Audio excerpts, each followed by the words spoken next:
వేసవికాలం ప్రారంభంలోనే ఎండ తీవ్రత పెరిగిపోతుంది.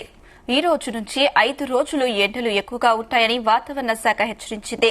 తిరుపతిలో ఎండ ప్రభావం వల్ల ప్రజలు అల్లాడిపోతున్నారు. శ్రీవారి దర్శనానికి వచ్చే భక్తులకు టీటీడీ ఉపశమనం కలిగించే విధంగా ఏర్పాట్లు చేస్తుంది. కేరళ రాష్ట్రానికి ఆరెంజ్ అలర్ట్ ప్రకటించింది.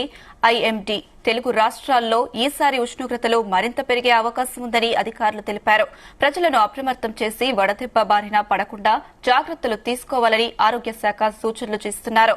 ఎండ తీవ్రతపై మరింత సమాచారం తిరుపతి నుంచి మా రిపోర్టర్ నరేష్ అందిస్తారు. ఎండలు మండిపోతున్నాయి. ఇంకా 2 రాష్ట్రాలకు సంబంధించి కూడా ఇప్పటికే ఉష్ణోగ్రతలు దాదాపుగా 38 నుంచి 40 డిగ్రీల వరకు వస్తున్నటువంటి పరిస్థితుల్లో ఇప్పటికే వాతావరణ శాఖ కూడా ఇప్పటికే అనేక చర్యలు చేపట్టాలి అనేసి జిల్లా యంత్రాంగానికి కూడా ఆదేశించిన పరిస్థితులు అయితే ఉంది. ఇక పక్క రాష్ట్రం అయినటువంటి కేరళ రాష్ట్రానికి ఇప్పటికే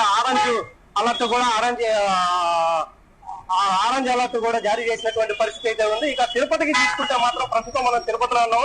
తిరుపతిలో ఇప్పటికే ఉదయం 8 గంటల నుంచే కూడా ఉష్ణోగ్రతలు అధికంగా పెరగడంతో బయట వచ్చేటువంటి ప్రజలు కూడా భయాందోళన అయితే గురవుతున్నటువంటి పరిస్థితి అయితే ఉంది. ఇప్పటికే ఆరోగ్య శాఖ అధికారులు అయితే మాత్రం ప్రజలకి మరిన్ని జాగ్రత్తలు తీసుకోవాలి అనేసి ఇప్పటికే కొన్ని చర్యలు కూడా చేపడుతున్నాం అనేసి చెప్తున్నటువంటి పరిస్థితి అయితే ఉంది. ఇక ఎక్కువగా అధికంగా కూడా తిరుమలకి వచ్చేటువంటి భక్తులు అయితే మాత్రం తిరుమలకి వచ్చేటువంటి భక్తులు తిరుపతికి వస్తుంటారు.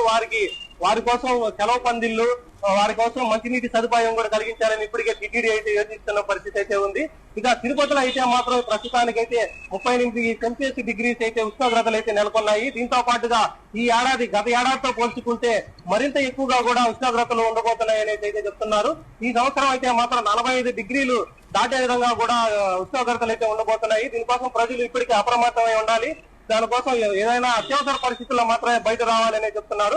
మరోవైపు ఇంతవరకు వేసవి కాలం ప్రారంభంలోనే ఇంత ఉష్ణోగ్రతలు అయితే నెలకొన్న నేపథ్యంలో రానున్నటువంటి మే, జూన్ లో అయితే మాత్రం మరింతగా పెరిగేటువంటి అవకాశాలు ఉన్నాయి. వరదకు తగలకుండా ఉండేందుకు అనేక చర్యలు చేయాలనేసి జిల్లా యంత్రాంగం అయితే మాత్రం ఇప్పటికే ప్రజలకైతే మాత్రం అనేక సూచనలు అయితే చేస్తున్నటువంటి పరిస్థితి అయితే ఉంది. కెమెరామెన్ చంద్రుతో నరేష్, జీ తెలుగు న్యూస్, తిరుపతి నుంచి.